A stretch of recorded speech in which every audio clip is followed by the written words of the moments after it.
All right, I'd like to call to order the regular meeting of the Lake Forest City Council, October 18th, 2016.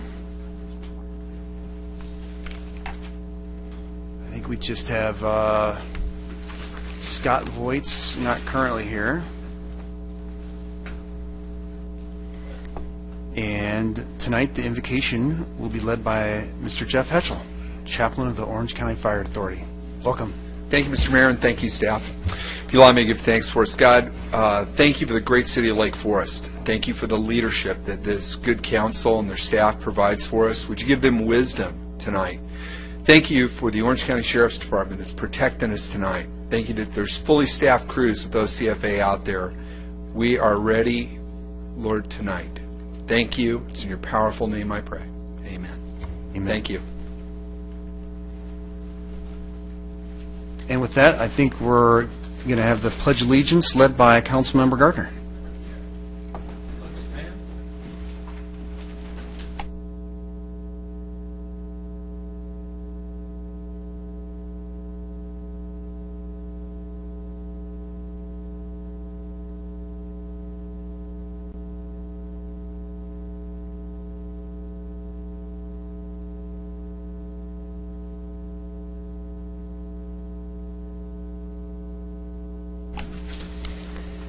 And next on the agenda is Mr. Joe Surrey, student liaison from El Toro High School. It's great to see you.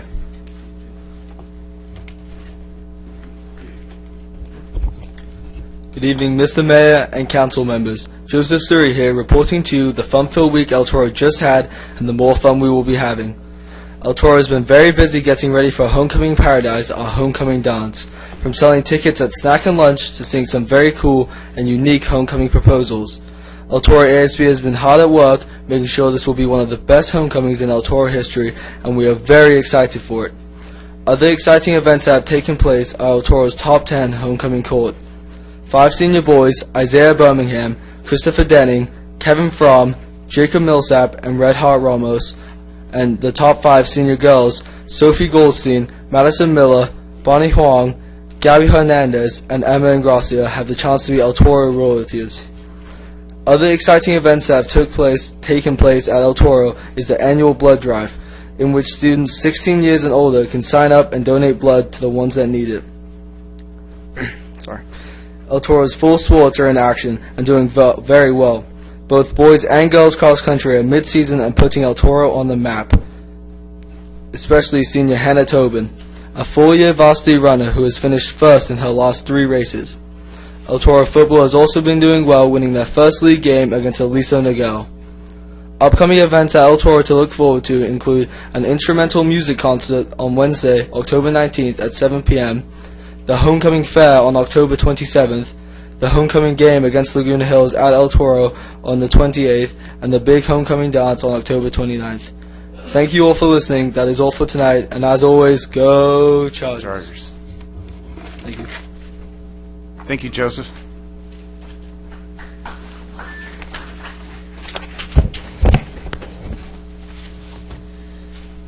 And with that comes public comments. At this time, members of the public may address the City Council regarding any items not on the agenda of tonight's council meeting.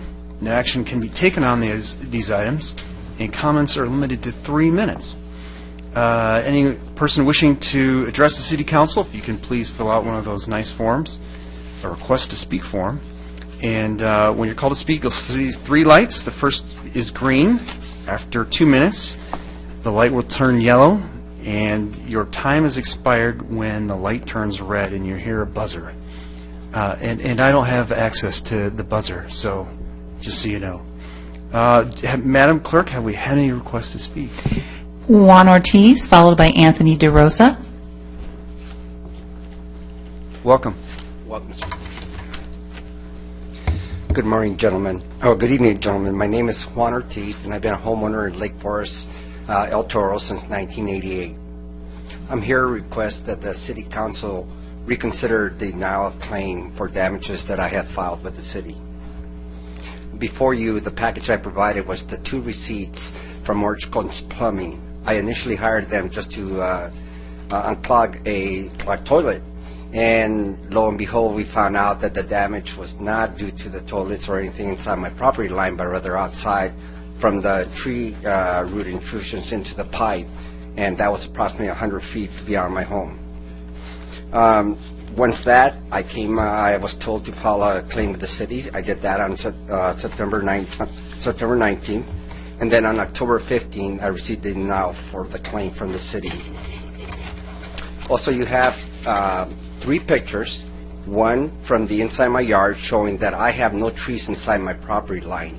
And the first picture, you will notice also that there's a prominent pine tree outside. The other 2 photos I provide are one from across the street from Lake Forest, from the mobile station, and one approximately from the Ralph parking lot. And you show, once again, that there's nothing but trees on the slope, and the slope is owned by the city, and also the trees are owned by the city. I've been planting them. I have no right of way to do anything with them.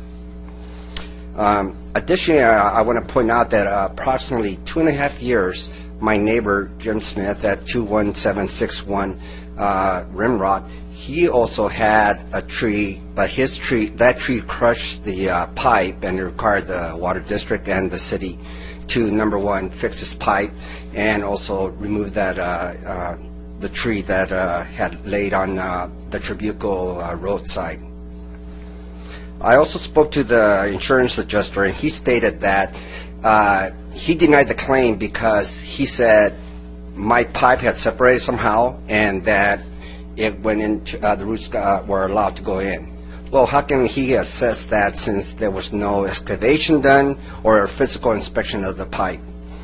And finally, if I follow the recommendations of Orange County Plumbing, I can clear the damage, but nothing prevents from those tree roots, number one, further deterring the pipe or even crushing it, and in fact, maybe spillage of sewage coming out to that slope.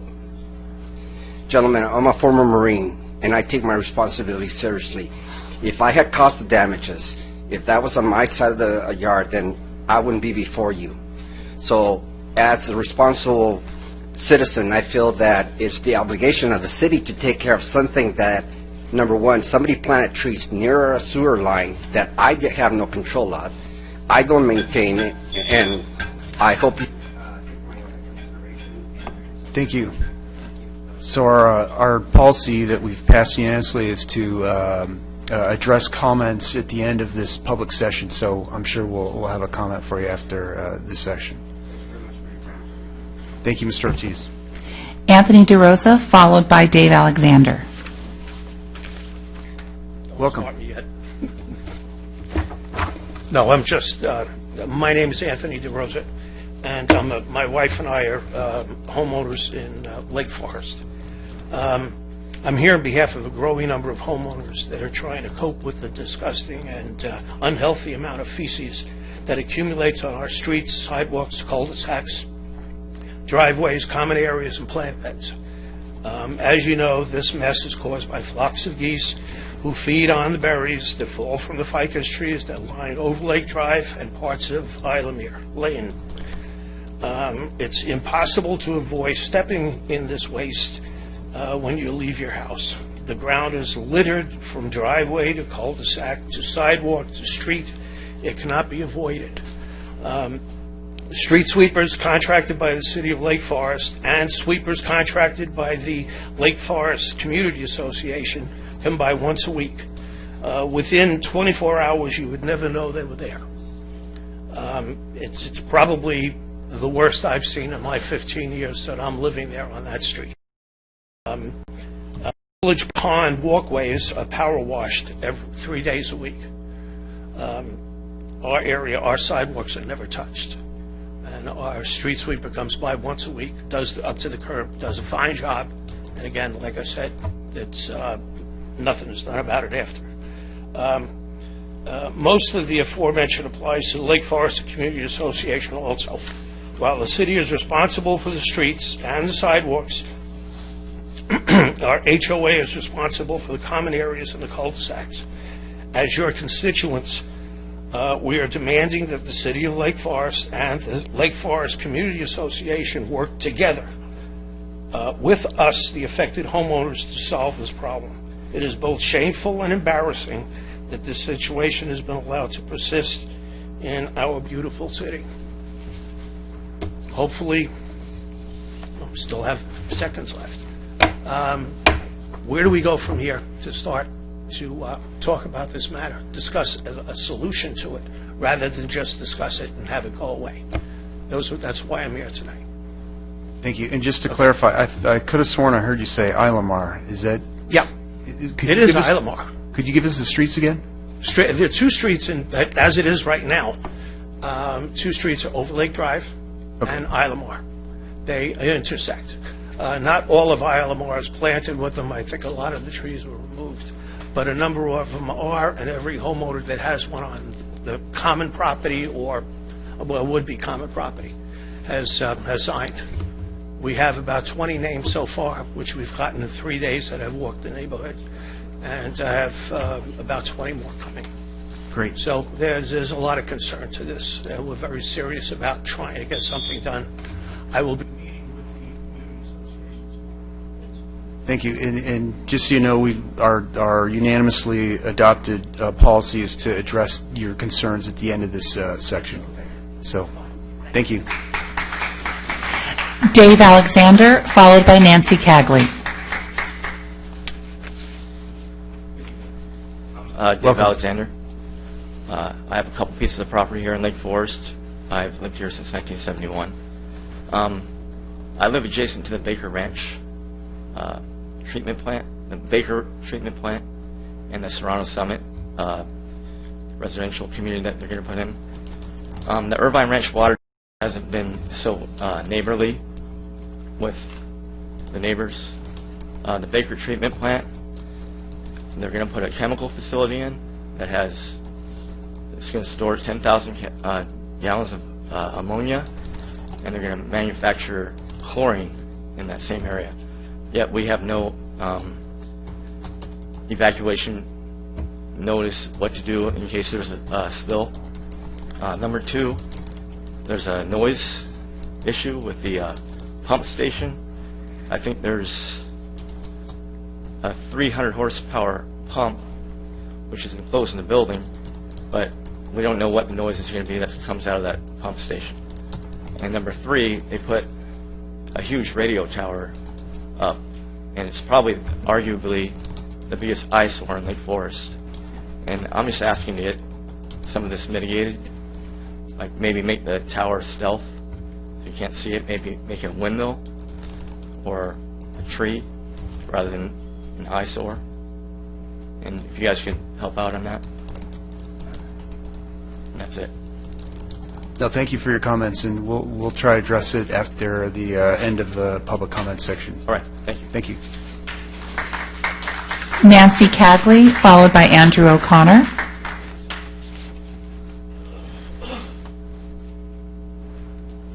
Welcome. Thank you. Good evening, gentlemen and neighbors.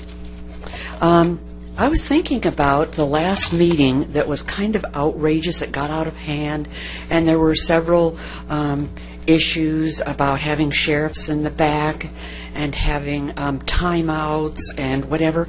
And after all this thought, and this might ring very true with you, Mr. Mayor, being a Christian from Saddleback Church, the book of Mark 11:2 talks about the story of Jesus when he was outraged by the money changers in the temple, and the term that is used to describe his reaction, it was righteous indignation. And I think we have a case of that here. I'd like to remind the 5 people on the council, I think 2 of them know it pretty well, but maybe the 3 in the middle are not quite aware, that you work for us. We are here, and if we see something that is outrageous, and we have a right to react to it and not be admonished as children. And I think that you need to listen to the citizens better. We're outraged at some of the decisions that are made. We feel that some of you that vote in a block are not making decisions that are the best for our community. We live here, and We're very concerned about it, and I applaud the three gentlemen who came up and discussed their issues, but I think as an overall thing, we'd like a little bit more respect from you. No more underhanded shenanigans. We're sick and tired about hearing about who stole whose signs. That went to bed years ago. What we want to see is honest issues addressed and in a competent and expeditious manner. It just seems like meetings aren't held very well, and they get out of hand, and it makes us all sad out there. Don't scold us. We're not children. We are your constituents, and we would ask that you'd respect that a little bit more fully in the future. Thank you. Thank you for your comments. Andrew O'Connor, followed by Rita Bradley.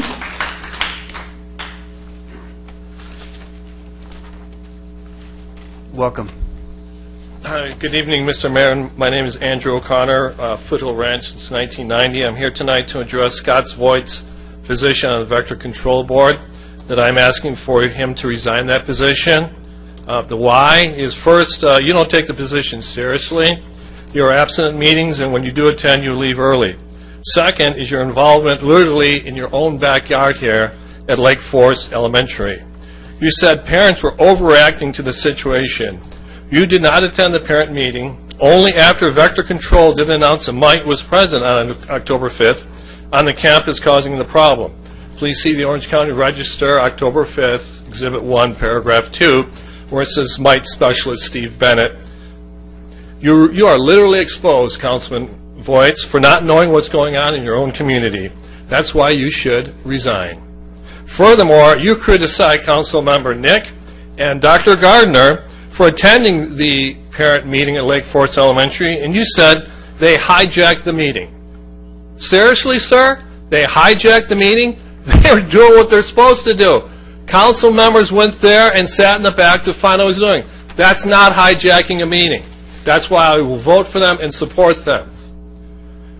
City Manager Dunick and Assistant Manager Rose, I'm wondering why you did not attend this meeting. Madam Clerk, I will yield my remaining 3 minutes for replies from Council Members Voigt, Robinson, and Hamilton, as well as City Manager Dunick and Assistant Manager Rose. Thank you. Thank you for your comments. Rita Bradley, followed by Randy Johnson.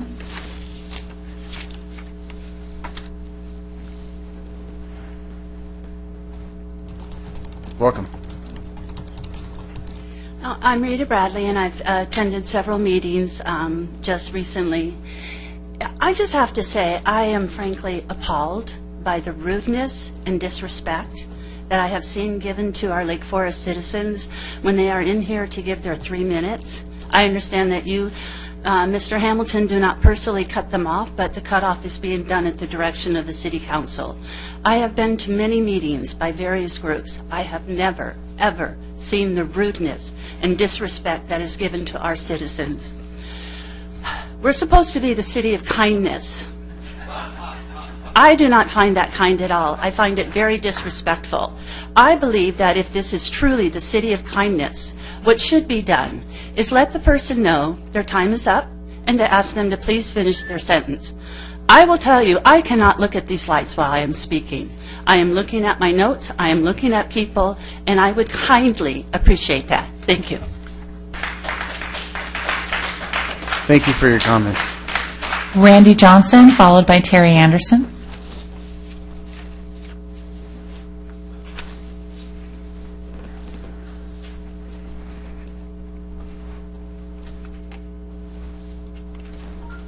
Welcome. Good evening, Council. Randy Johnson from Lake Forest, and my heart goes out to that man who spoke earlier about all the bird feces around his house. That's been happening to him for years, and the city hasn't done a damn thing about it, and they still aren't doing anything about it. Shame on the city. Education, get out of here. It's so stupid. Do you think we're third graders? Do you think we believe this nonsense? The people are feeding the birds down at the park, and nobody does anything about it. Stop it. Tell us the truth. Anyway, the reason I'm here tonight is because 3 meetings ago, back on September 6, 2016, you folks told us that a second legal opinion was unnecessary. that the problem was resolved behind closed doors, and the Lake Forest lawsuit and the Village Pond Park were decoupled. That's what we were told. Is the gag order still in place? 3 meetings later, we have no discussion on the dais about the Village Pond Park. Nothing. And you know there are existing problems at the Village Pond Park that can't wait until the spring of 2017, that magic date when you tell us there's going to be reconstruction. Sure there is, just like there was in the fall of 2015. Mr. Dunnick told us that. That's come and gone, hasn't it? Is there any reconstruction? Why should we believe there's going to be reconstruction in the spring of 2017? Why? I think we're being strung along here. That's what I think. I think this is to appease the masses, the populace, to quiet them down until election season is over. That's what I think. Yes, I do. Oh, yeah. Oh, yeah. And I'm taking this back to the people unless you agendize this for the next meeting and put it on the agenda so we can discuss the Village Pond Park, and the residents can come here like this gentleman did tonight and have a two-way dialogue with you people. For once. The last time we had a meeting here was March 3rd of 2015, over a year and a half ago. And nothing has been solved down there. The birds are down there, people continue to feed them, there's crap all over the sidewalks, all over the grass, deterring the good residents from going down there and enjoying their park. Nothing's being done about it. And all of you are responsible for it. Every single one of you, all 5. I want an agendized item the next meeting, or I'm going back to the people. Trust me, I am. Before Election Day. Well before Election Day, so they know exactly what's going on here. I don't believe this spring of 2017 for a second. I'll be honest with you. I want an open discussion. If it's decoupled, then we can talk about it. And that's the honest to God truth. We're tired of talk. We want actions. We want outcomes now. And we refuse to wait. We shouldn't have to wait after 4 or 5 years. After a gentleman like this, a good tax-paying citizen who obeys the laws, he's got to put up with this nonsense because you people won't act. Thank you for your comments. Terry Anderson, followed by David Glick.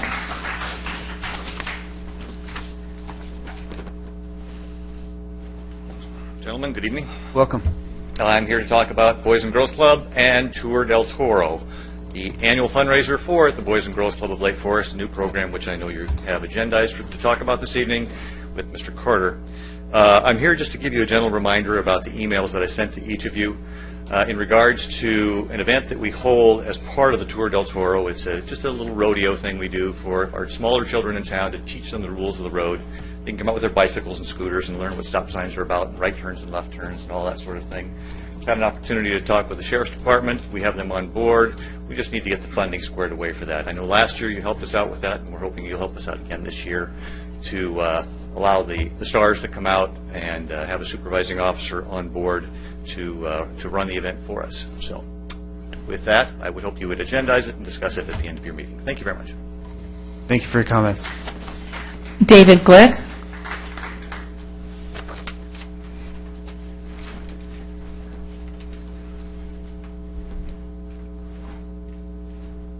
Take your time. Welcome. Good evening, council, staff. My name is David Glick, resident of Lake Forest for probably almost 30 years. First of all, I decided to break my silence and come from the fly on the wall and up to the podium. First off, I'd like to commend the decision to name streets after fallen heroes, community leaders. We had an officer lose his life in 1999 at the 7-Eleven on Meerlands and Ridge Route. By the name of Deputy Brad Riches, and I'd like to make him our first recipient of this agenda item that we approved. Just a thought. Look it up. I mean, I was there, and I have friends in the police department, and this is a friend of some good friends of mine, so it might be great. And it would also, I'm sure his family would appreciate it. Number 2, I applaud the decision to start the bidding process on the Village Pond Park. This eyesore will bring many smiles to Lake Forest community, people that use it throughout the community, not just, there's a lot of communities that are affected by this. All right, now the flip side. Each night I'll watch CNN, watch the news, I witness, riots against police, the protests, and I think to myself, man, what are these other countries, when they see this on TV, what do they think about the Americans? It's like, I imagine what our allies, our enemies must think. To me, it's truly embarrassing, just to see what they see. Then, next up, I watch our two presidential candidates. All right, well, it's one thing, and I see the interruptions and the hurtful comments, and I think about one of these two are going to run our country. And I'm thinking about all the people in other countries that are watching our two wonderful candidates, and I can't imagine, what they must think. Truly embarrassing. Segue into City Council meeting. Again, with all due respect, you 5 City Council members represent the City of Lake Forest. Month after month, I experience a dysfunctional representation. I expect sound decisions on what is best for the community of Lake Forest. That's it. Unfortunately, I've become accustomed to hurtful comments, bickering, jabs, and statements about other City Council members. This is not the place for the derogatory reference of any City Council member. And imagine that most people are savvy and have already made their decision on who they will vote for. Most of the people in this room, which are not many, maybe 100 people, 50, it's not going to make a big factor in the number of votes. I think we have 78,000 people in Lake Forest. So there's a time and a place, I think, for this platform. I'm almost done. We have high school. Unfortunately, I got your gist, and I thought I would applaud what you just said. Thank you very much. There have been no further requests. So we had the first gentleman, I think it was Mr. Ortiz. Thank you very much for coming tonight. I'm sure staff, based on my comments here, will, and I would like to be involved in the discussion. It definitely is something I think we all need to look at. I don't know if staff hasn't been referred to the JPA or. Yes, it has. Okay. And it was referred to the JPIA, and they rejected the claim. Okay. So I'd like to, see if we can't have a little bit more discussion about that. So stay tuned. If you can provide your contact information to the city, if you haven't already, and we'll definitely contact you on that. Okay. Great. Thank you. Mr. Anthony, yes, you're here. DeRosa? DeRosa. Thank you for your comments. I know you're not on Village Pond Park, but you're in an area that does have, like you said, ducks, and the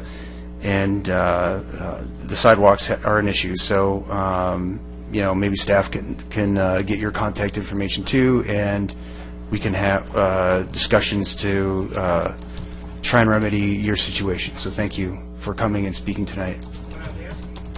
And unfortunately, we can't have a back and forth, so if you want to talk to me after the meeting, or we'll try and set up a conversation further with the staff. Thank you. Thank you. Mr. Alexander.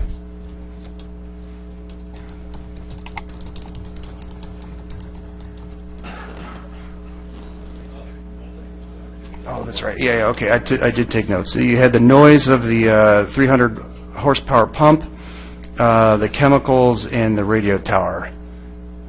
I don't see you. Did you already leave? Okay. We have a good relationship with the Irvine Ranch Water District, and I think staff forwarding that information over to them, I think, would be very useful. And I think it's important that we do be good neighbors, government agencies, to residents, and I think as a water district, I think that's important.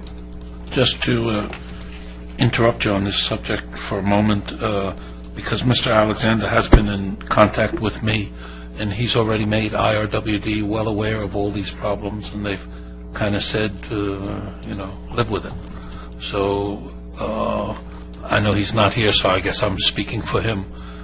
but so he now would like us to do something more active because IRWD is just not, they're saying the radio tower is okay, don't worry about the noise. We did an impact study 5 years ago and it says everything's okay.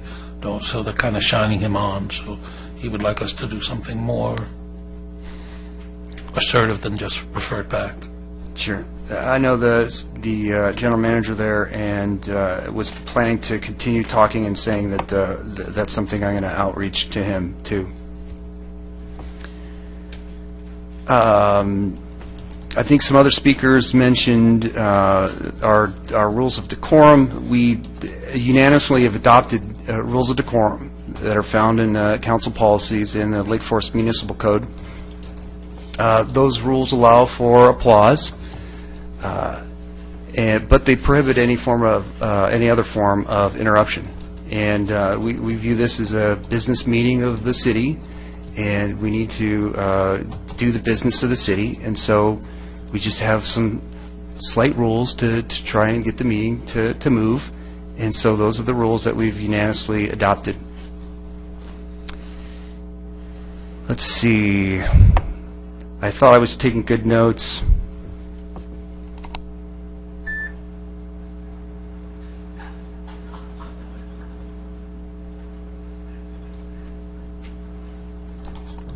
I think we'll probably, I plan to agendize, and it doesn't matter who does it, Terry Anderson, your discussion, and I wanted to thank the last speaker, Mr. David Glick, for coming tonight, and those are some great words of advice. So with that, anybody else want to chime in? Yes, if you would. The Village Pond Park was decoupled, as a matter of fact. There is no gag order. I can't at this moment, but during council comments, I will move to agendize it. Hopefully, they'll put it on the very next agenda for us to discuss it publicly, at which time you will know, or we know, but there is no gag order on that anymore. Once again, at the risk of being redundant, I will move to agendize it. I hope two of my colleagues will help me make that happen. As far as the buzzer, Mrs. Bradley, you said that you thought it was the direction of the council. It wasn't. I had nothing to do with it. In fact, when I heard it when you heard it the first time. So I resent it. To me, it's very childish. The lights are interruptive enough. That buzzer is just rude. I had nothing to do with that buzzer. Didn't know it till it actually buzzed the first time.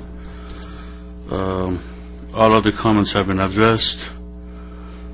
I'm so sorry for the plumbing issue. I am hopeful that the staff will do what I hope they will do. If it is within their legal rights, I'm sure they will help out. As far as renaming the streets, I am all for that, David. I think Deputy Richards deserves it 20 years later, but I wish it had happened years ago, but hopefully it happens now. Mr. Terry Anderson, I'll move to agendize your item. I am in support of it in my council capacity and in my personal capacity, as I hope you know.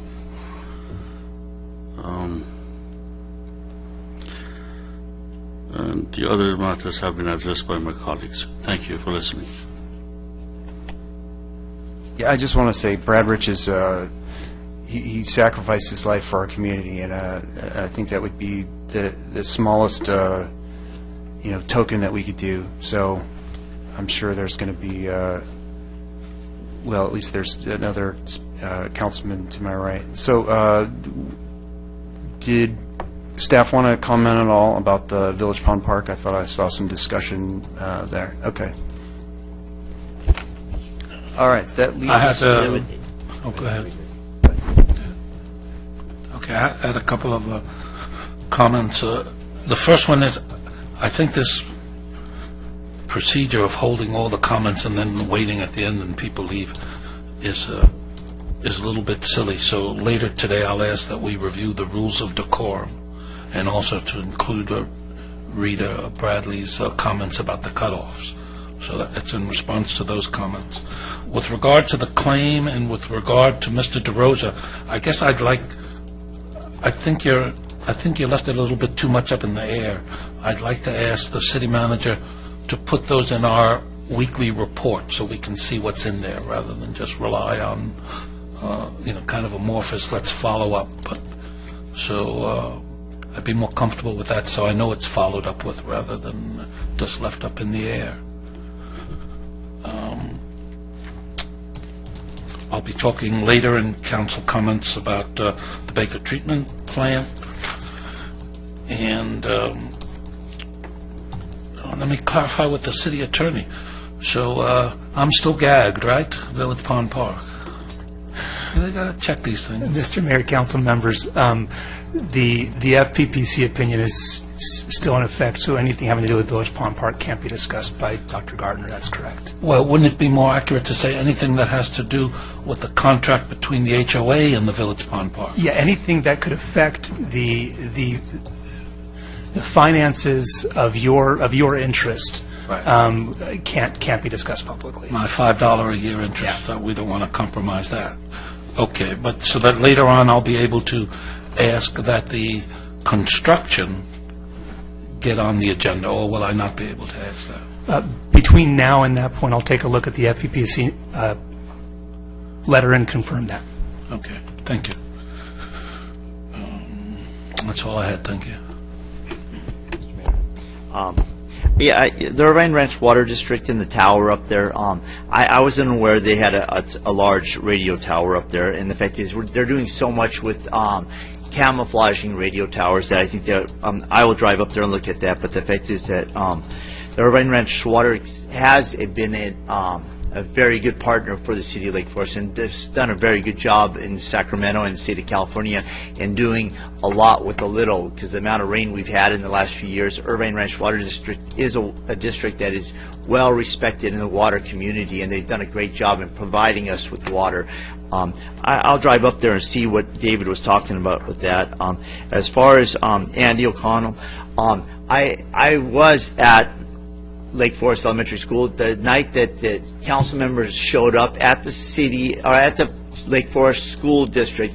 The school district actually called and asked the city not to have city people there because that was a PTA meeting. It was a fundraising meeting, informational meeting about what was going on at Lake Forest Elementary School. So the PTA president lives down the street from me, and she was aghast on how many people came to and having the press there. It just wasn't the right venue for talking about mites or insects that they were at that time still trying to identify. Vector Control is not a agency that actually looks into that kind of stuff. They did it out of a public servant heart, because the fact is that they're after mosquitoes and rats is what their abatement is supposed to be for. But the fact is they're the ones that identified the mites that were there. And Jared was there the day that Steve set the traps. I was there in the parking lot too. The fact that it was really a Vector Control issue, but the fact is Vector Control sent their people out there to actually set the traps out there. So it was the Lake Forest Elementary School that twice sprayed the school campus for insecticides throughout the campus. And so we weren't even, as Vector Control, we didn't even know what insecticide was sprayed upon the school. So it was really not a meeting where we as council members were supposed to be there. So that's why I didn't show up, out of respect for the school district and the PTA that was trying to talk about raising money for the school. So as far as Terry Anderson, obviously I'm thrilled that Lake Forest Stars. I was at the Lake Forest Rodeo at the Tour de Toro last year, and they did a great job with it. You probably have about 30 kids out there, and so I fully support that. Thank you. I thank you for what you guys do for that. Thank you. Andrew, I just want to ask you something, if I may, Mr. Hamilton. This is the first time that I'm hearing that the school district or the school principal had asked the city for council members not to show up. So, Mr. Dunick, was the city contacted? Because nobody contacted me to say, hey, don't show up. So, and knowing you and knowing how efficient and prompt you are, I like to think that if you had been contacted, you would have immediately texted me or called me on the phone saying, hey, Adam, don't show up. They don't want you there. Nobody ever contacted me saying, Adam, you best not go. So, was the city contacted, Mr. Dunick? Or is this a figment of Mr. Voigt's imagination? You know, I think with one of the speakers that we've had already, Mr. David Glick, that recommended that we be civil to each other. I am being civil.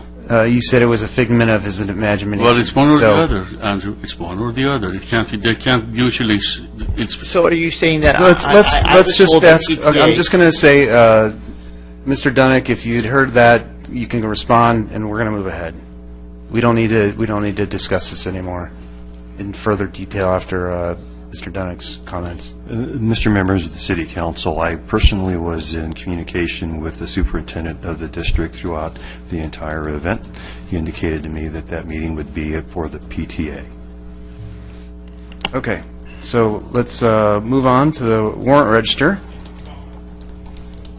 Let's move on to the warrant register. So once again, I just want to point out that the city was not. We were not told not to show up. We were not told. Nobody told the city, your council members better not show up. Otherwise, I would Well, the have come. PTA was offended that you were there, so that's all. I'll leave it at that. Let's move on. Let's move on to the warrant register. Item number 1. And I'm going to ask the audience. I've already mentioned our rules of decorum. We're trying to run a business meeting here. Ooh.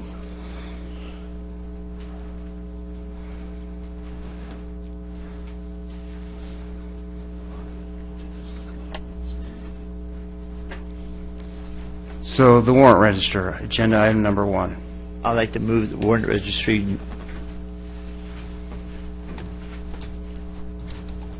I'll second. Cast your votes. That motion carries unanimously. Which leads us to the consent calendar, agenda items number 2 through 10. All matters listed under the consent calendar are considered routine and will be enacted by one vote. Unless a member of the council or public asks for a specific item to be removed. Have there been any requests from the public? Item 4. Any others? I'll move the remainder of the warrant registry. I'll second that. All right, cast your votes, and again, this is items 2, 3, and then 5 to 10. Cast your votes. That motion carries unanimously.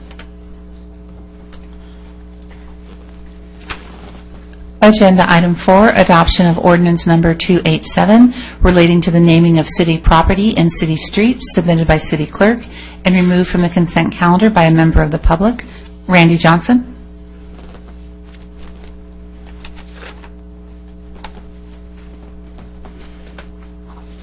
Welcome.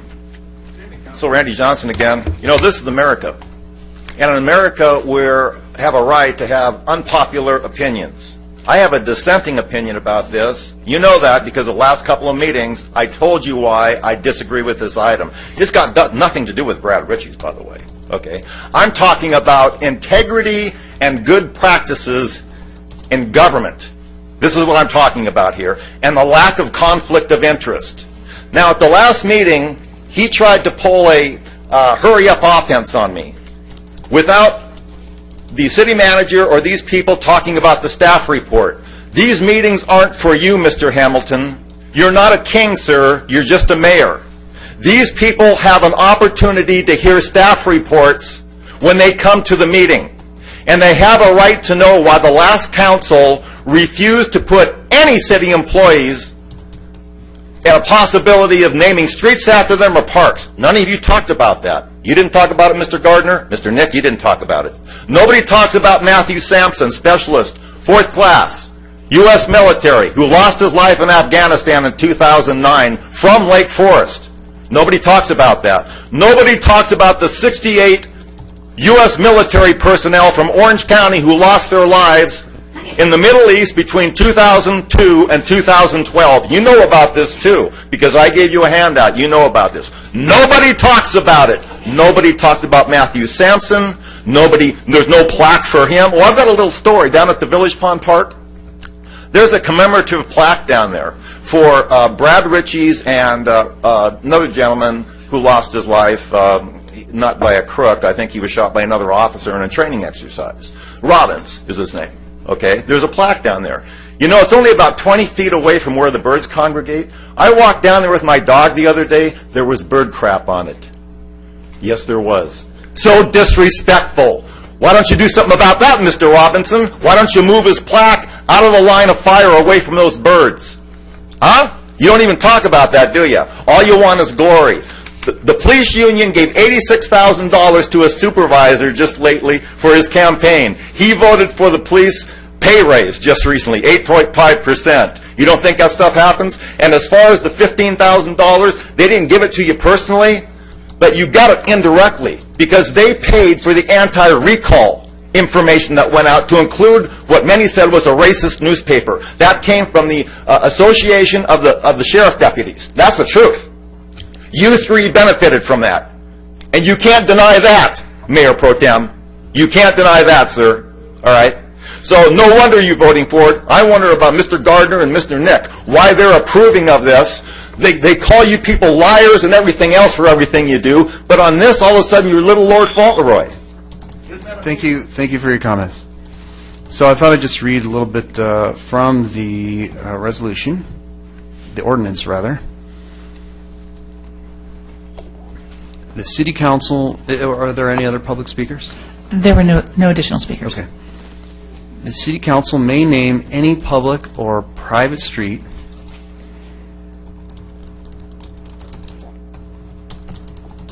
after any person, place, or thing that the City Council deems appropriate. The City Council shall not name any public or private street after any city official or employee, whether living or deceased, with the exception of the following individuals who lose their lives in the line of duty: emergency response providers, as that term is defined in Section 2 of the Homeland Security Act of 2002, members of the United States military, and similar public safety officers. There's no other further public, and anyone from the council wants to comment? Well, just since Mr. Johnson wonders why I'm voting with the three guys that I don't normally vote with on contentious issues, is because for me it's not a contentious issue. I don't see anything wrong with it. I think, as a matter of fact, I think it's a good thing. As a matter of fact, later today with the public hearing, it's interesting that these things are happening together on item 11. I'm going to suggest that we delay that and not go ahead with the Serrano Summit Drive, and in fact go ahead with our ordinance and consider naming it after one of those people.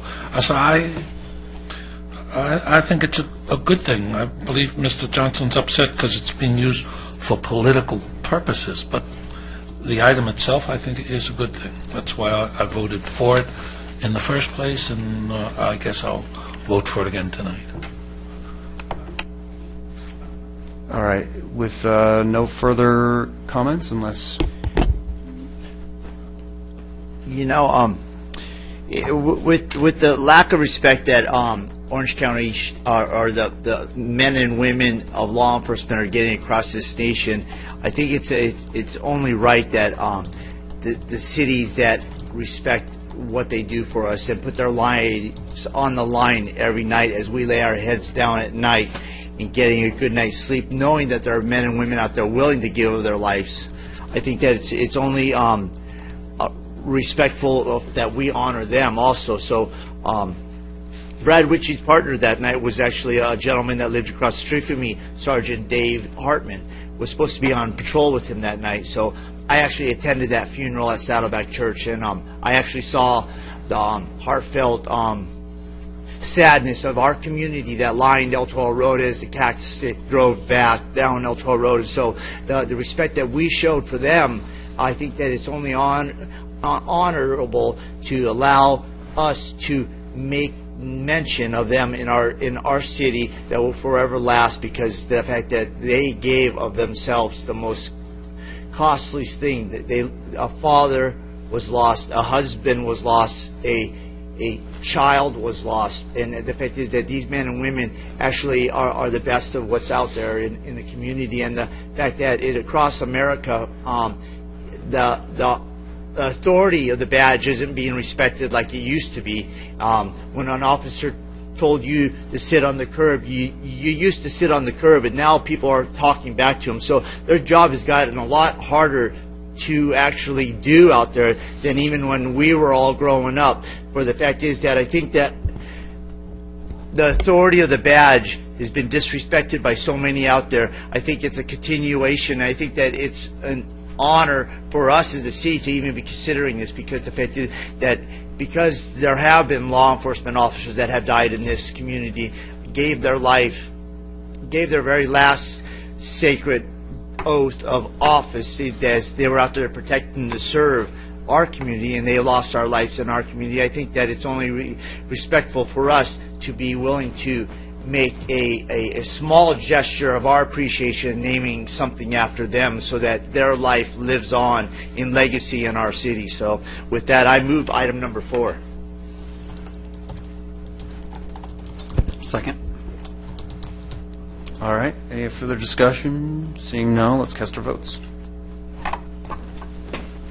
That motion passes unanimously.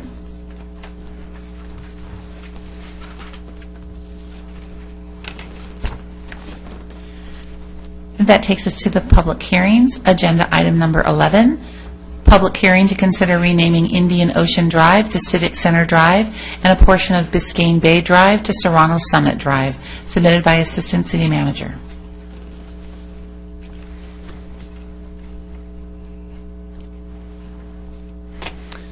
So we had a colleague to my left mention, have we had any, just as a question before, have we had any council or public speaker requests?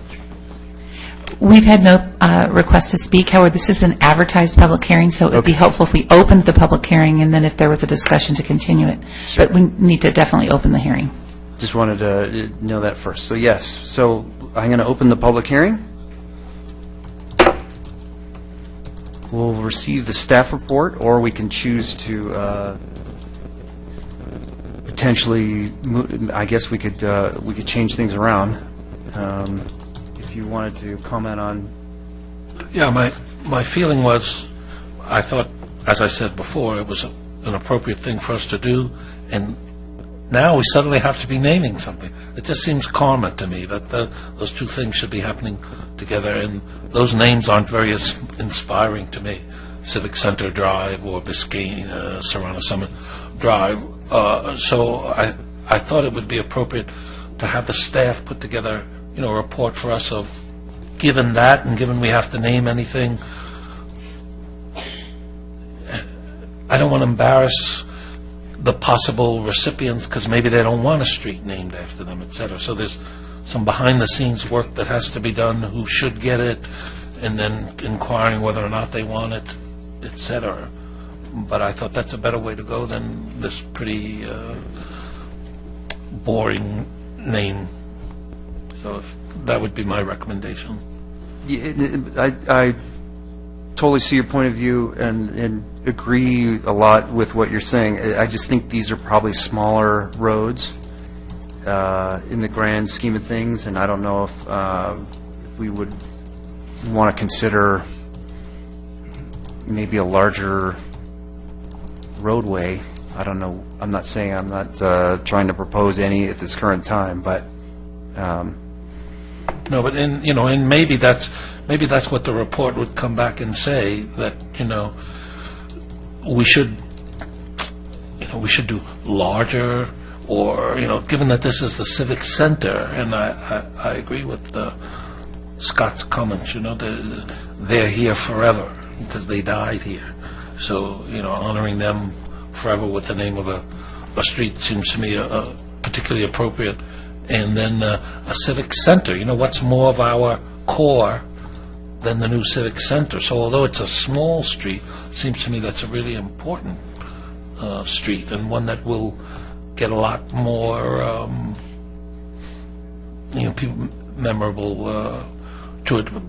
But I haven't given it a lot of thought, except that I'd like a small group of people, staff, maybe one or two council members, sit down and come back to us and say, listen, these are the dimensions, this is the short list of people we'd approve, and maybe then we talk to those people. Are they interested? Are their relatives interested in us doing this? And maybe they have a preference.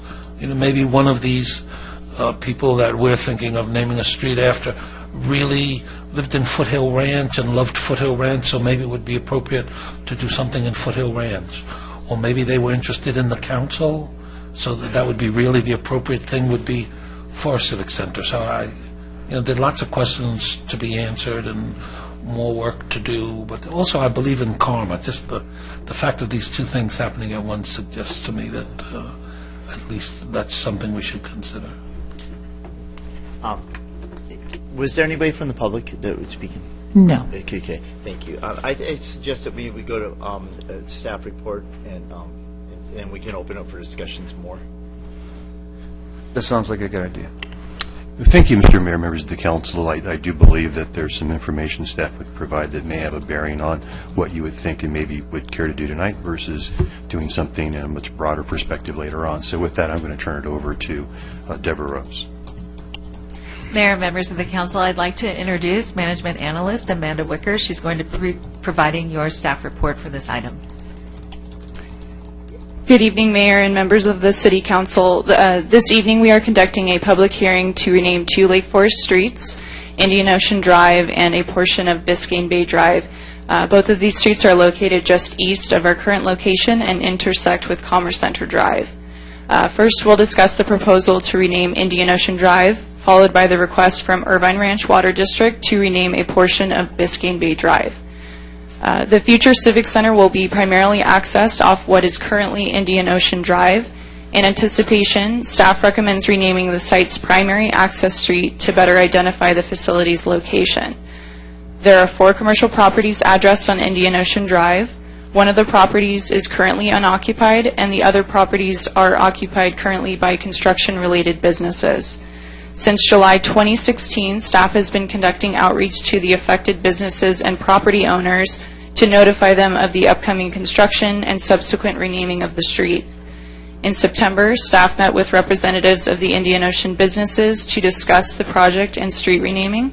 During the meeting, staff was able to discuss the future project's construction, eventual extension of Indian Ocean Drive, and subsequent renaming of the street.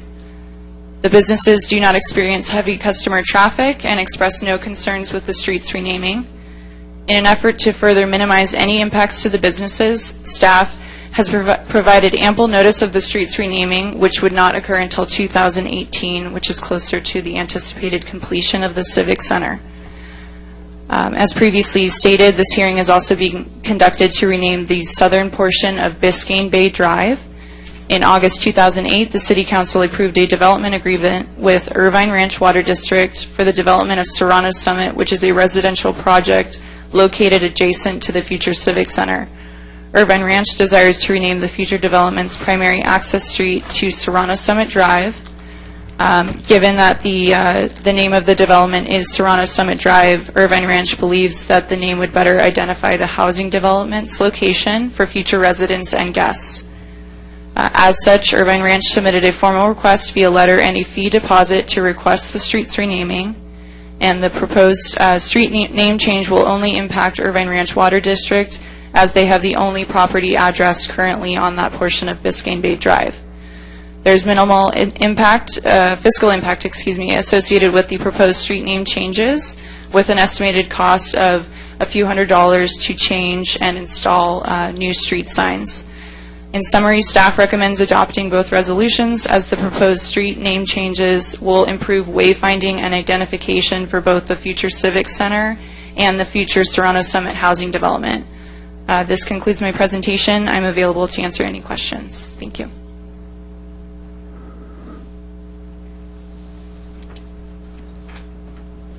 So again, we don't have any public testimony still. All right, so I'll go ahead and close the public hearing, and we'll bring it back to the City Council.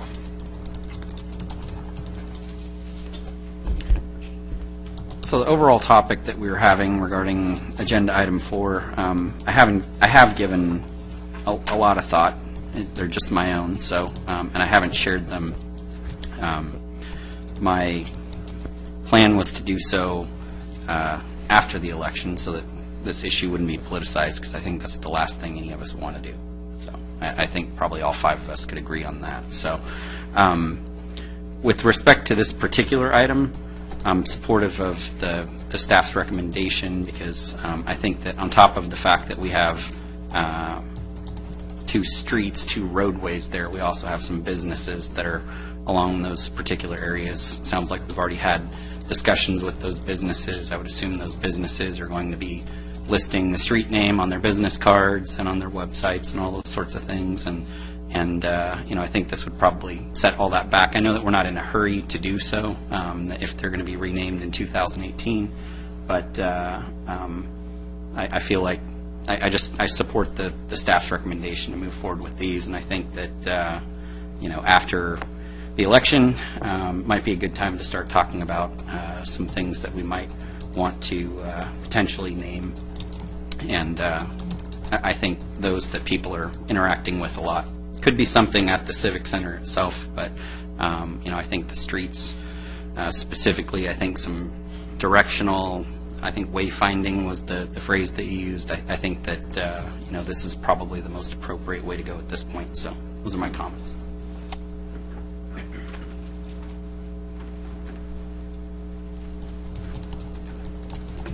I think that they have plenty of time.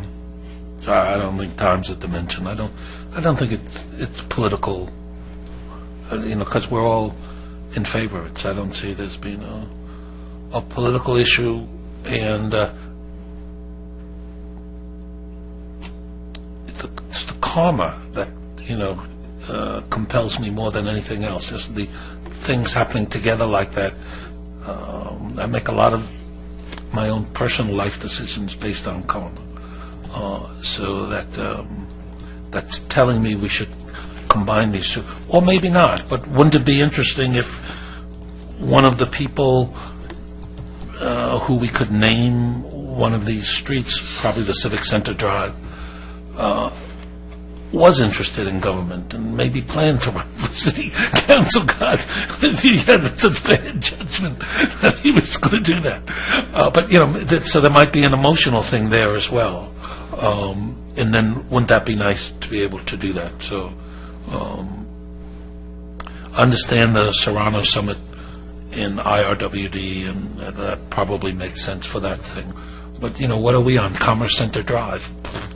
It's, you know, it's got nothing for a name. So Could you restate the couple sentences before the Summit Drive? I didn't catch what you were saying. Could you just... It seems to me that the universe, or God, or karma, or the world is telling us that we should be, by linking these two... What's the chance of these 2 items appearing on the agenda together?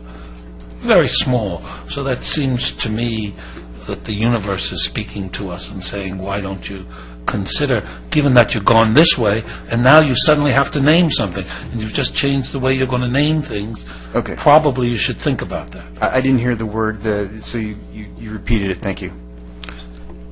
Yeah, you know, I wouldn't, it wouldn't be the only reason, the karma of it, but here we are saying, on the one hand, we should be considering that, and on the other hand, we're considering naming a new street. So that just seems, why don't we slow down a little bit, take a month, ask the staff to come back and, you know, say, well, these are the kinds of dimensions, these are the kinds of people. If it doesn't work out and the people who are recommended never wanted to be involved with government, then we could go ahead. But maybe one of these people who we're thinking of, that would be a really special thing for them, rather than just a street, go find a street somewhere and name it after somebody. I'd rather that there was an emotional context and that street meant, having it there means something to those people, and on the chance that one of them was interested in government and city hall and things like that. I'd hate to see that chance go by, and then we got to go put them out in Mariposa or something like that, where it's nice to have it, but it has no emotional meaning to the relatives. I actually think you're both consistent here. I think we could pass this item because, the staff report says this change would not become effective until 2018. So if we decide to change our mind later, I just think of the cost of the public hearing and all the advertising and everything, and if we... They're not incompatible. Right. I think we can do exactly what you're saying and exactly what you're saying. And so, on that, I'll second the motion. Was there a motion to move it forward? I'll make a motion that we approve staff recommendation, but I think that someone who had the privilege of smoking a cigar with Brad Ritchie's, and the fact is that Dave Hartman had a cigar box that was made, humidor that was made in Brad Ritchie's wood shop. He was a woodworker, and he actually opened up his equipment to allow deputies on their off duties to come and make tables and chairs and cigar boxes, humidors. So he was someone that gave back and was someone that was beloved by the department. And so, we're fortunate enough to have the newest Orange County Sheriff substation in our city, and it happens to sit on a street called Windrow. And the fact is that there are other locations where we could honor that. We have a deputy substation in our city, and the fact is that we've lost 2 deputies that gave their life in the line of service in our city. So I think it's something that we should be looking into in the future. But at this time, I think that the letters have been set out. 2018 will be the actual official change of it. So I think that when this comes back to us, we'll have a better feeling of where we're at. But I think that Windrow would be an ideal spot for a possible change on that. So I think that it would be in honor of their ultimate sacrifice for the community, for their department, and I think that we're all very proud that we have men and women like that in our department that serve us. So I'll make the motion that we approve staff recommendations and move forward with the name change. Yeah, I'll second. I think good idea. We can do both. Okay. With that, any other discussion? Council members, cast your ballots. That motion passes unanimously.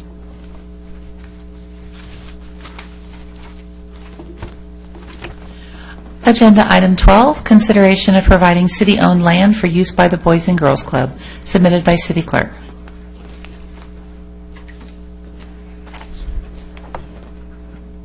I don't think we have a staff report. So,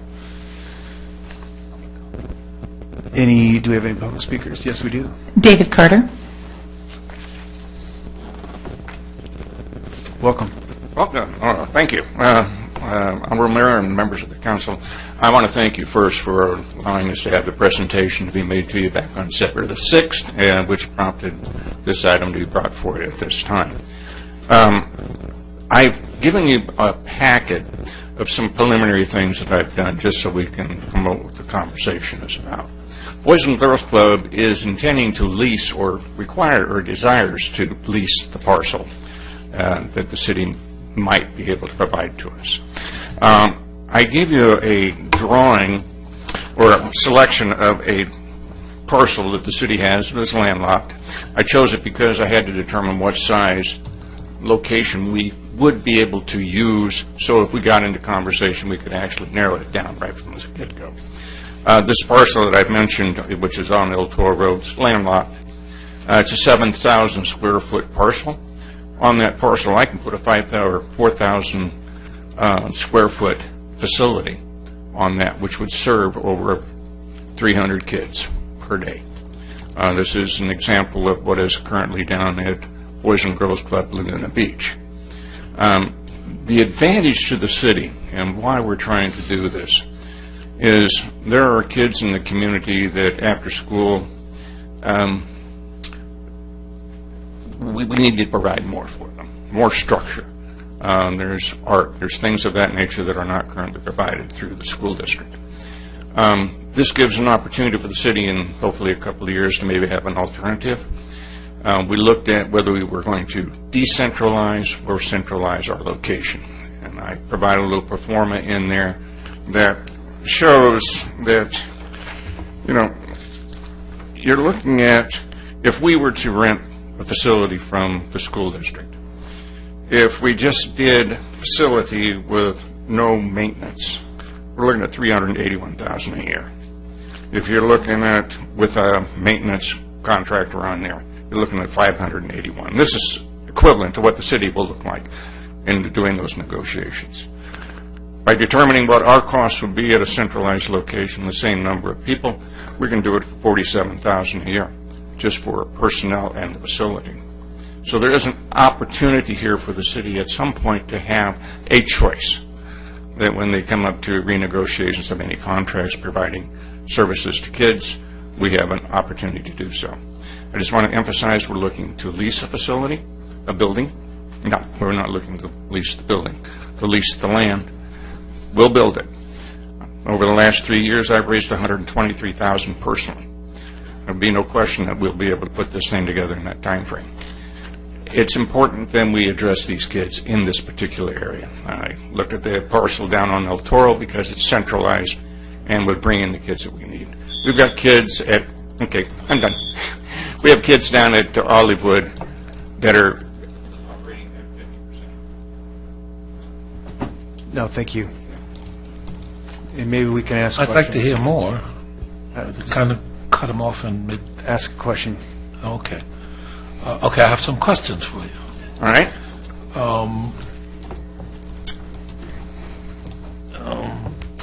This parcel is a funny parcel because it's on El Toro, and there doesn't seem to be any place to park. Correct. Correct. That's why I went out and looked at it. There's no sense of talking about a parcel if you can't do anything with it. As I went out and determined I can put 6 parking spaces in front, which would be for staff, and it's a drop-off. There's no parking for the attendees because they're just kids. We'll provide the busing to and from. But I looked at it specifically because I wanted to determine on a 7,000 square foot lot, could I put a facility on there that would do what we wanted to do over the long term? Long term being hopefully 5 to 10 years. I don't know what the time frame would be. So what we can come up with. But you have to look at a parcel in relationship. If you're going to do something, let's make it to where it's viable. I can put parking. I can put a 4,000, actually 4,300 square foot parcel building on that parcel. So that gives me some idea when we start talking about what parcels are available in the city. We'd have to look at least something 7,000 square feet. David, I'd like to first of all thank you and Terry for continuing to press forward with this. I mean, I know it's been a long road, and I want to say thank you, because the fact is that, you know, here in the city of Lake Forest, the city of Lake Forest subsidizes the kids' factories for the children of Lake Forest, and then as they go into junior high, we got the teen lounge that we bus the kids from Los Alisos and Serrano Junior High back to the Lake Forest Sports Park, so that we can monitor them and keep supervision on them. In fact, the worst thing about kids, that kids will be kids at times, and the fact is that one bad mistake can cost that child a lot of time away in detention or some tragic accident. So the fact is that the best thing to do with kids is to keep them under some kind of supervision. And I know that in today's society that we have two-parent working families, and so there are kids that are fall through the gaps in the fact that we in the city of Lake Forest want to try to minimize the mistakes that can be made by kids and keeping them supervised. And so you bringing this brings us another avenue in helping children of Lake Forest be all that they can be. And so I'd like to make a motion that we put this back on the agenda with staff, a staff report on what the city properties that are still available, and talk about egress and egress on this property and see if it's even suitable. And I thank you for bringing and enlightening us that maybe this possibly could be when I was thinking about this, I never even thought about this property because I thought it was too small, but you already thought about it and figured out that you can fit some kids in there. I can do it.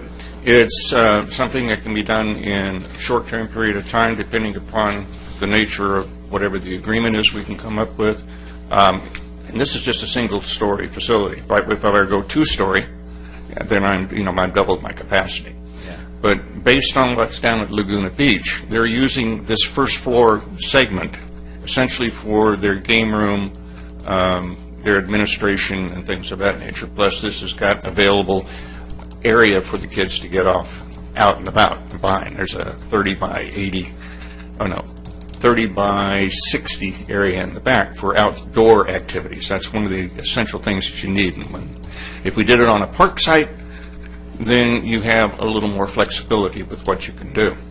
If you're looking at a site that is really not a viable site for the city to utilize, the likelihood that you can put a commercial enterprise in there or whatever have you, I don't know. But for a term period of time, it provides availability that we can give these kids 255 days a year, because we're 5 days a week all year long. School district is only 9 months. And Dave, one of the things that I'm involved with Assemblyman Don Wagner, and in doing so, the Tustin Boys and Girls Club is in our district, and I've actually been a guest there many times. And they have a computer lab room. Correct. And it's outstanding the involvement the kids get with the computers, because not all the kids of Lake Forest, not all the kids of the community have computers. And the fact is, to come and take classes at a Boys and Girls Club and learn how to become computer literate is an important step forward in becoming a productive citizen for their family, for the community, and for our nation. And so I'm highly excited about this, and so I'm glad you mentioned that. I'd just like to let you know who we've so far brought in to assist us with this, at least who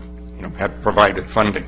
We're working with Applied Medical, Panasonic Avionics, Dunkin' Donuts, Firestone, Cox Communication, and Next Home Coastal. And those are just a few of the businesses in the area that we've reached out to. If we get this thing started, I'm sure that will increase manyfold. And I can get you the name of the people who donated the computers for the Tustin Boys and Girls Club. So I make a motion that we bring this back and have a more in-depth staff report on the properties. I second that.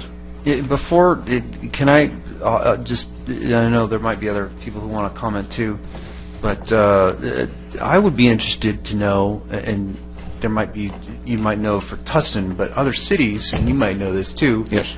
How many, and I guess eventually where I'm going is that staff can do this research and come back to us, but how many other school districts actually host the location? I know we have issues potentially with, but I'm just kind of thinking ahead here, right? If there's other districts that do this, and we're paying 100% of the crossing guards, we're paying 100% of the after-school program, it just seems like the person who pays has a little bit more leverage, and so I'm just thinking out loud here that. I can give you some insight to it. This is off the cuff, but there are approximately 13 units that are franchised, if you will, with Boys and Girls National. 10 years ago, the Boys and Girls Club National decided they would, for administrative purposes, trying to cut down the cost, have us come under the existence of an existing club. I'm affiliated with Laguna Beach. Laguna Beach has been there for 60 years, and that is a true statement. What they do is they actually have the bus route for the school district stop at Boys and Girls Club. And it's an interlocking deal between the city, the school district, and Boys and Girls Club. But what I'm proposing here is Boys and Girls Club is going to take over the preponderance of what you've talked about. We will provide the transportation to and from. We'll house them in a single facility. We'll hopefully provide for over 300 kids per day 12 months a year. And instead of having the parents have to pick the kids up at 4:30 in the afternoon, which I think is the time frame that we have currently, we stay open until 6. So it's a win-win all the way around. I'm just looking to get my foot on the ground, and we've been operational for the last 3 years, operating out of Hollywood and various and sundry locations. I'd like to make it a little more permanent so that when and if a commercial building does come up that has outside facility, depending upon our agreement, how long we have it. If I get a 99-year lease, I'll build everything on it and we'll go from there. If not, I can build the program to the point where I can afford to purchase $10,000 a month building, okay, to make this a permanent thing within the city of Lake Forest. Laguna Beach will administer all the programs. My responsibility is to raise the funds. I will sit on that board. So we're offering it to the city. This is something that I think would benefit the community, benefit the businesses, and benefit the city in itself. Definitely benefits kids. Yeah, I'm Thank you. going to support the motion. I just want it to be clear, though, that we're not simply asking the staff to squeeze it necessarily into this one spot, but if that can't squeeze, we have 4 or 5 other properties, so I would like them to have a broader view than just simply, it works here or we can't do it, but if it works here, fine, but maybe it works better in the railroad tracks in Normandale, et cetera, et cetera. I think my motion was to bring back what we with this possibility with our city, what we have. Okay, great, then I support it 100%. What I would really like to be able to do, if we could, at a date specific, is bring it back with all portions of it. We'll give you the performance, we'll give you a general plan of what we're proposing to do, time frames, and if we do in fact find a parcel that is viable, that we at that point come up with, whatever the terms of that agreement may be. Just do it all at one fell swoop, because I really want to have this thing ready to go up and running to where I can present something to you in 2018 that's viable. That's my goal. And I love all your ideas, and I think we're all on board, or we all support your goal to get to the permanent, to have a permanent home. I don't want to rule out maybe a temporary step along the way, maybe being the school district. No, I agree. That's all. I agree. It just any option, we should explore. Explore and see what's available, what the alternatives are, and what works out best for everybody involved, especially the kids. So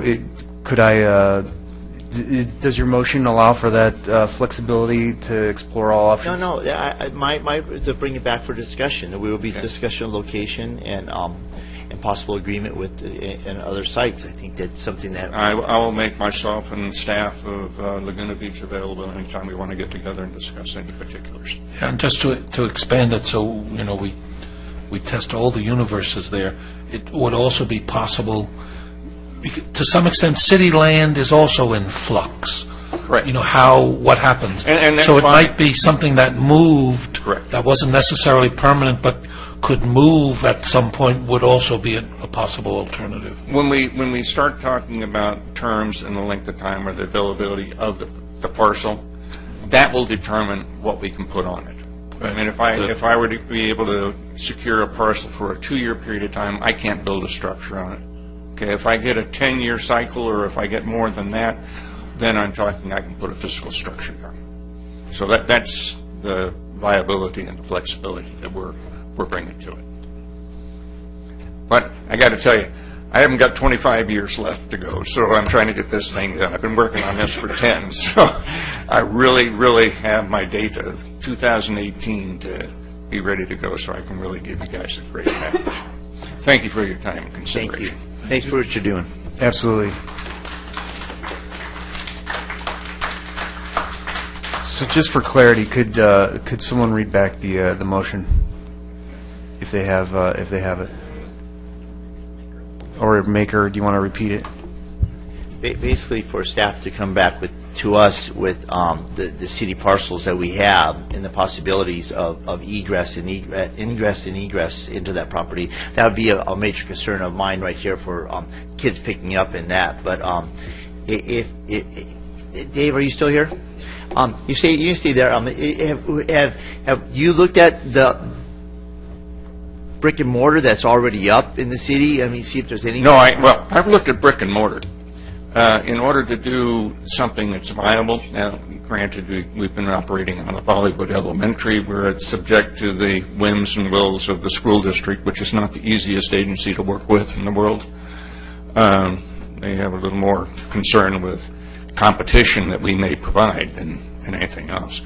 I looked at a facility over off of Aspen that would allow us to do something permanent for a long term, but it's $10,000 a month.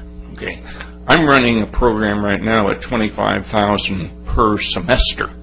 Okay, 3 days a week. So I can get there, but by having more permanency, it just gets me there quicker.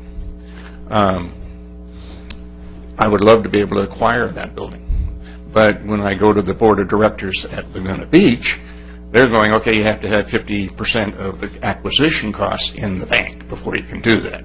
So I'm sort of with the chicken and the egg, the horse and the barn. It's just that the cost of building today. The cost of the building has been prohibitive. If you want to provide the program to the kids, you can't put it all into the building. It's nice to have a nice building, but you have to have that viability. I'd rather put it into the program, and we'll work on it. You're having to start from dirt. You're actually putting the concrete down. You're building the structure. Correct. So that's going to be a huge cost to you. Surprisingly, that doesn't concern me a bit, because I think I can get the majority of the materials donated. I can probably get the architectural renderings done pro bono. I'm almost certain I can do that. And as far as construction, there's a lot of folks out there that want to do stuff to do it on a volunteer contributive type basis. As a 501c3, I have that option to avail that to them. So the actual building part of it, for some reason, doesn't really worry me too awful much. If I can go to a major corporation and say we're putting up this facility for the kids and I'm looking for their assistance in support of that, they're going to be there. I know they will be. Can I make an alternate motion? What I'd like is for to direct staff to work with the Laguna Beach Boys and Girls Club. I think that's the right name. That is correct. To review various alternatives. And I don't know what they all are, but I'll just say including city-owned property and SVUSD property, and any other options that you can come up with. Would that be? So he's amending my motion. I'll take that as a friendly amendment. Friendly amendment or alternate, it doesn't bother me. You can have the motion if you want it, as I've stated, and I'm open to other amendments.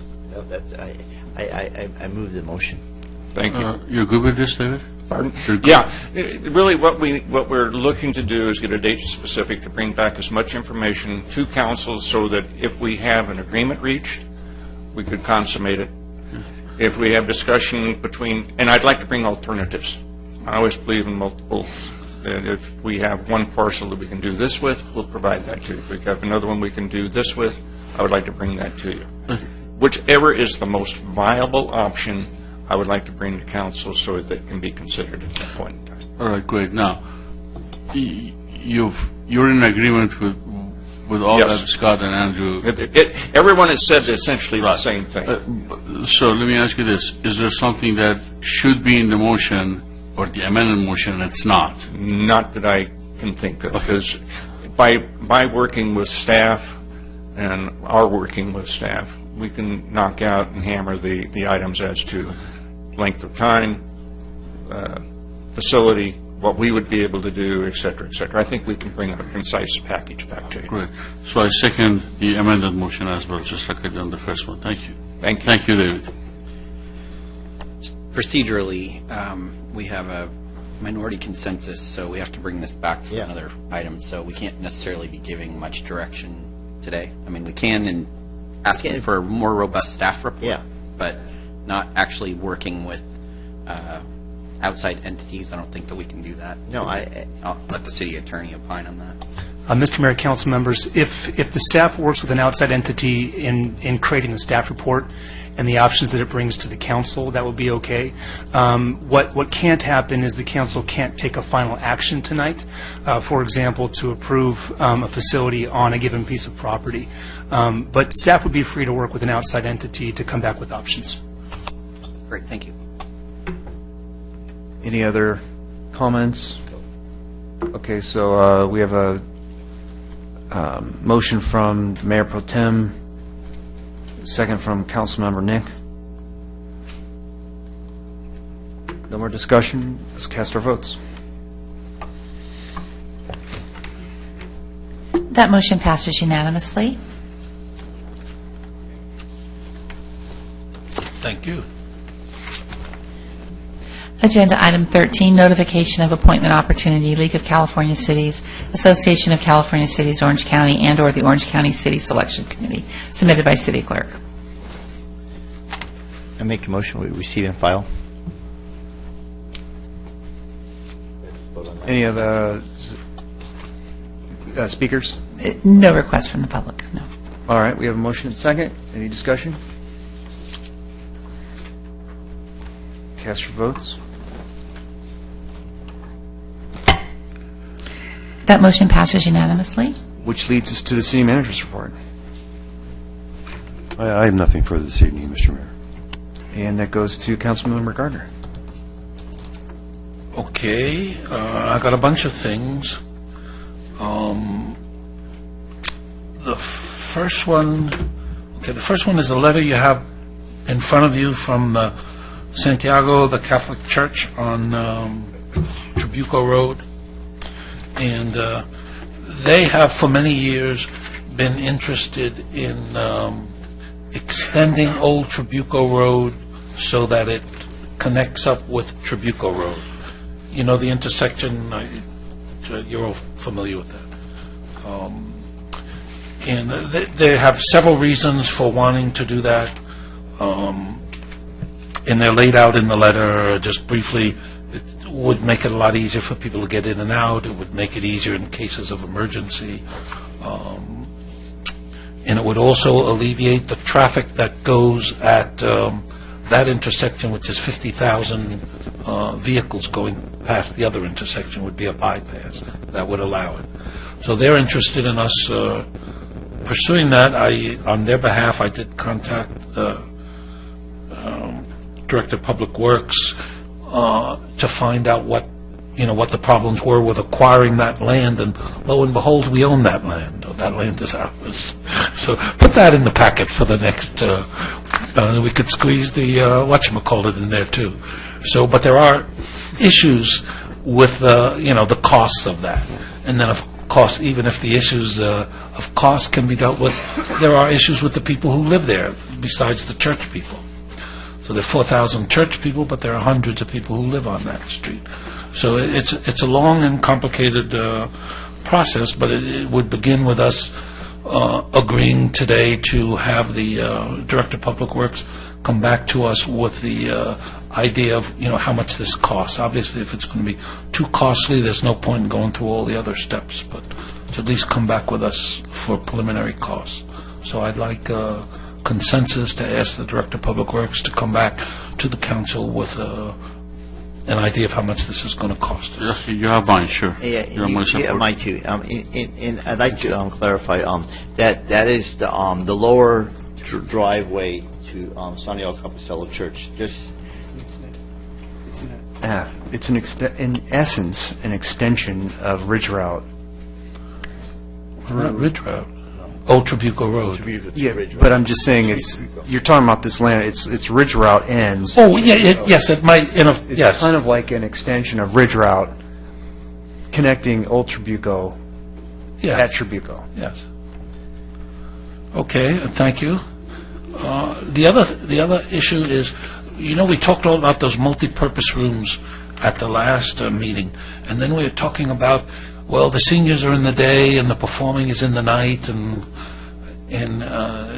somehow later that night I thought to myself, well, why the hell are we building 2 multi-purpose rooms and all the costs that go into that, when in fact we really have 1 multi-purpose room that the seniors would use in the daytime, and the Civic Center would use at night, because the senior center multi-purpose room is going to be empty at night, and the other one is probably going to be, well, might be busy during the day and night, but it seems like we're going to be building an extra multi-purpose room that we probably don't need. So I don't know. We're having a civic center thing in about next week, or maybe it's this week, but I'm a little worried then that we're building an extra room. Someone that I will.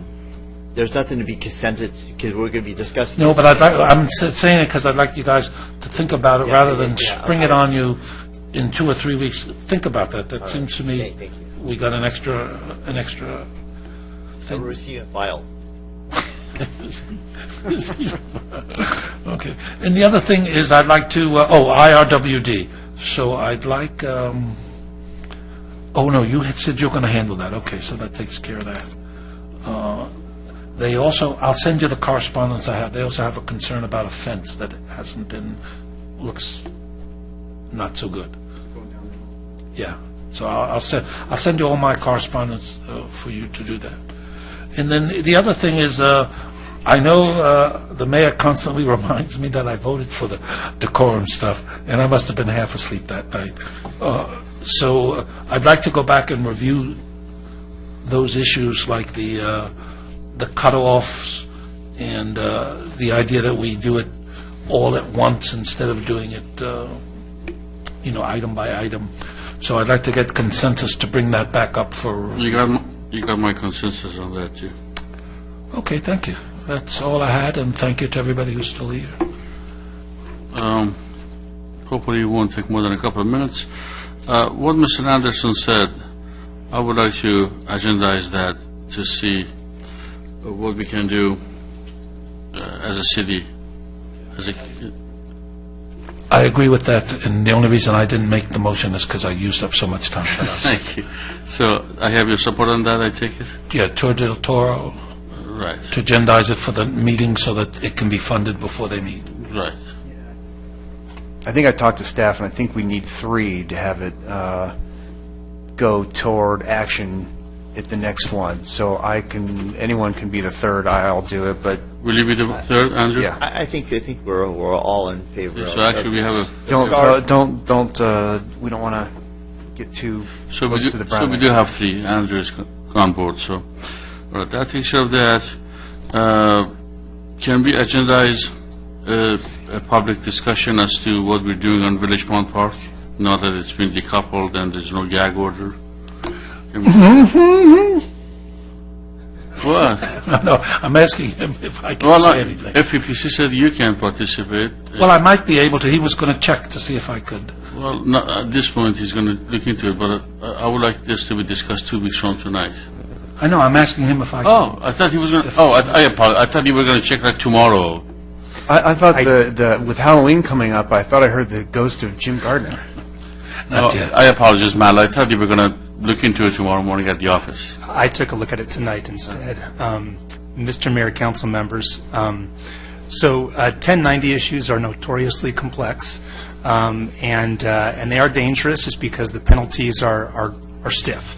I'll try to be brief with my analysis. So the FPPC opinion letter makes it clear, as Dr. Gardner indicated, that they've recommended recusal from any discussions that would remotely touch upon what they call the pond dispute. That dispute involves the obligations of the parties under the 1976 agreement. Water. And for the association, that's the water quality maintenance obligations. Now, the city and the association are still negotiating the outcome of that agreement. So that's certainly still happening. Any conversations that could potentially affect those obligations want to steer very, very clear of that. Now, it is possible, the public comment that was made touched on things like street sweeping, feeding of birds, homelessness issues. To the extent that those issues do not touch upon the dispute in any way, there's a possibility that the council could very, very narrowly tailor their discussion. However, to the extent that that conversation, whether through public comment or through council comment, strayed in any way to topics that could impact the parties or the sides' relative positions or strength of positions, that could impact your 1090 conflict. Now, as with any conflict, a 1090 conflict is for the council member to decide on, so it's your choice to recuse or not. The FPPC's advice is always to be as conservative as possible, just in the event that you do kind of get in that conversation. So it is possible to create an agenda item that is very narrowly tailored to the city's obligations, that does not get in any way to the association's obligations, but we'd have to exercise extreme caution. And again, Dr. Gardner, it's your conflict to decide on. So to have a more robust discussion, which I think is Mr. Nick's intention, I shouldn't vote on it. If it's going to be a more robust discussion, then that should certainly be avoided. All right, in that case, can I look to two of you gentlemen to my immediate left, the three to my immediate left, to help me on this? What would we be looking at from a staff report perspective? I mean, if we're asking them to do something 2 weeks from tonight, I mean, how robust of a staff report are you looking for? I want everything that's out there. I want people have been waiting 4 years, Dwight. Let's tell them everything that we can. Let's tell them all we can. We have not told them anything in 4 years. Okay. I think they're overdue. I agree that we need to communicate, but if you want a very robust staff report, then I think we should be asking the staff when they think that they can actually accomplish what you're asking for. And I don't know, do you think that's a fair question, that we ask them what they're capable of doing No, in the next couple of weeks? I don't think it is. Think it's a fair No, question? as a general in charge, you demand. You tell the staff to provide it. If they can't, they'll tell you. Okay. Well, That's how I run my business. Okay, so you're demanding, so I'm asking them. I tell them what I want. If they can't handle it in the time that I'm describing, that I'm prescribing, they tell me. Okay. So can you or can you not? I generally have a different way of running my business where I ask for realistic time frames when someone can accomplish something rather than demanding. I don't need to ask them if it's not proposals, but I'm asking them myself. No, but if it's not realistic, they'll tell me. If it is, then so be it. So can you, Mr. Dunick, Mal? Mr. Mayor, members of the City Council, I'm not really sure I understand what robust means in this context. How wide are we talking about? How much work are we talking about doing? What are the subject matters you want? What kind of research do you want to have done? If it's a very broad conversation, then I think you could potentially run afoul of what the city attorney was concerned about. So if you could give me a little bit better idea of what it is you want to talk about, I might be able to give you a better idea. But remember that staff report's due tomorrow for first review by me and the staff. So I think that's overly optimistic, Councilmember Nick, but it depends on what you believe robust to be in this instance. No, I don't, Mr. Dunick, thank you, sir. I don't think I'm the one who said robust. I don't think that came from me. So what are your thoughts? Because robust to me, just like you said, I don't know what that means. I mean, I know what it means in English. It's just what is robust to me may be not so robust to somebody else. I just want a report to tell people what we're doing. That's all. It's more like an informative report. It doesn't have to be detailed. Of course, it'll be factual, but not a 30,000-foot perspective, but not ground level. Just something that satisfies most concerned minds. Does that help you at all? And if that is due tomorrow, because you just reminded me of something, Mr. Dunick, then it won't be fair to you, nor would it be practical for us to discuss it 2 weeks from tonight, 4 weeks from tonight, or the first meeting in, it'll be the second meeting. The second meeting in November, 4 weeks, give or take, 4 or 5 weeks from tonight, would be more practical, and I agree. Yeah, and Councilmember Nick, the reason that I said we want to ensure that we, as sort of keying off of what the city attorney said, we want to take some time to ensure that this is structured carefully. Clearly, what as the council knows, this project is out to bid. That could be the end of your staff report. That's what's going on. And if we're talking about some of the other maintenance activities and what the city is doing at the park site, if we're talking about street sweeping, those kinds of issues, give us some time to think about what it would be so that we can structure a report not to run afoul of the admonishment by the city attorney. I understand. I'd happily not be here if it lets you give a fuller report. All right. But I still think it takes a little bit of effort, so certainly the next meeting I think is problematic. 4 weeks, we can give you something I think that fundamentally gives you some parameters. It wouldn't, clearly we don't want to touch on the issues that are still part of closed session. So why don't we just do it this way? Why don't we just leave it up to you, Mr. Dunick, and your competent, lovely staff, and also Mr. Richardson.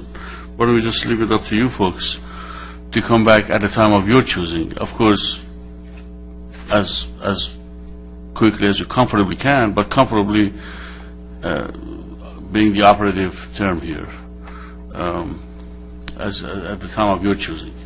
Fair enough? I mean, makes sense? Sure, it's up to the council. I believe Councilmember Nick will be glad. I'm just telling you, I think the next meeting's tough.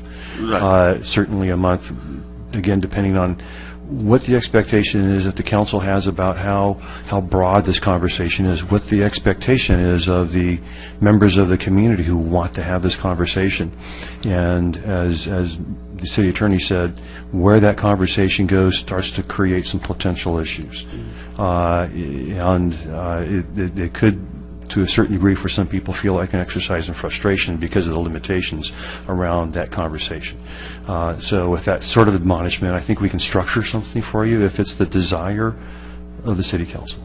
Okay, great. And then perhaps because we're out for bids and because we don't want to compromise our position in our negotiations with bidders and so forth and so on, maybe that is something we can tell people. That, listen, if we're not giving you necessarily too many details, is because we're out there trying to get the best deal that we can. I mean, certainly the plans are on the city's website right now. So the plans, yes. Yeah, yes. So dollars and yeah, right. So all of that is pretty subject to public review at this juncture. So what we're doing is we're waiting for companies to assemble their bid package and then submit that. I'm not sure where we're at in that process right now. I think it's still up and open, I assume, correct? So once we get that, we'll be analyzing bids and then bringing a contract to the council to award so you can start construction. Right. That's really where we're at. The other issues seem to me to be a bit broader, particularly if we're talking about sweeping streets that are not really next to the park, but across near Overlake. And so that's a whole different kind of conversation about what that is. Certainly that's not necessarily related to the park's litigation issue. It's something that's, an sundry problem or an associated problem that a member of the community expressed this evening. So certainly we can give you something as how broad you want that conversation to be, but we can structure something to bring back if that's your so desire. I personally just look to you, Mr. Dunick. I look to you, Mr. Dunick, however broad or however not broad, however you would like to custom tailor it, you have proven to be the best. So I'll leave that entirely up to you. Who am I to micromanage that? Thank you, sir. Thank you. Thank you, all of you. I can support that. If you need 3, I can support that too. Okay, great. So Also, just I don't know if you would want to add any more. Is it like 2 pages, 5 pages? What's your, you're just leaving it up to staff? Leave it up to staff. I mean, I'm not going to micromanage. I don't think we should micromanage. Okay. So we talked about the Richmond Park, we talked about Mr. Anderson's, and then it's all said and done. I thank you, all of you. Thank you very much for being here. I wish you the best in life. Good evening. No comments tonight. I attended Heritage Hill Haunt at Heritage Hill this weekend, and we had a total over 3,000 kids come in over the weekend. 1,400 kids on the first night and over 1,500 on the second. So the fact is, it was great turnout of our kids from our area coming to a safe environment, having a blast, and it's just a testimony of what a gem Heritage Hill is for our community. I want to thank, we talked a lot about those that have given their lives in line of duty in our city. So I want to thank our Orange County Sheriff Department for all they do for us. And I know that there are communities in America where the badge isn't being honored, but in Lake Forest, the kids are still respecting the badge. And the fact is that I think that it's a testimony to the parents and the families that we have in Lake Forest. You know, I always talk about Lake Forest being a great place to live, work, and play, and we're blessed geographically to be the gateway to South Orange County, but we're blessed with an amazing amount of great people in our city. So I want to say thank you for all being here. I'd like to ask that Juan Ortiz, if we could please allow him to be in touch with Tom Wheeler on his tree issue. Tom Wheeler's our public works guy. And he'll figure out where the trees were, where the pipes are, and we'll relook at that, because obviously if it's our responsibility, we want to step up for you. And I want to thank you for your service in the Marine Corps. Thank you for your service. You know, we are a great nation because we're the land of the free, because we're the home of the brave, and so thank you for your service. And I really don't have anything else.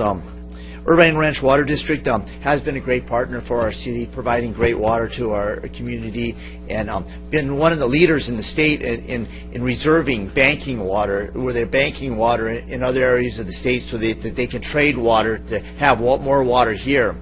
And so I'd like the staff to look into the Irvine Ranch Water District and see about that. I'm going to be driving up there to kind of see what he's talking about. But if there is a tower there, maybe there'd be some kind of camouflage, just as an eye presentation for a presentation in our city. If maybe they worked with us on that. And then also there's something that he mentioned about a chemical. A chlorine factory. Let me ask the attorney. Can I send this correspondence that I have from Dave to two of them? Will that be a violation? Why don't you send it to staff and they'll bring it to us? If you send it to them, and that way it's cut out. But I'd like us to look into that. If there's a chlorine plant being up there or something, just to see about what's going on. So it just says us as council, we're aware of what that is. I don't see any problem with us being notified of what's going on up there. You know, and on that, the Baker pumping station, that's considered the Baker pumping station, and it's actually another avenue for them to pump water into the city of Lake Forest in the South Orange County in the event that something happens to their main line. This is an emergency backup. It's not really the main source of water for our community. The Baker Ranch the Baker Ranch Pumping Center is an emergency one, so it's like a backup. And I have nothing further. Thank you all for being here tonight. Thanks, everybody, for coming. And I think just staff, if you can reach out to Mr. Ortiz, Mr. DeRosa, and Mr. Alexander, provide my cell phone. I'd love to be able to meet with each of you. So thank you very much. We're adjourned.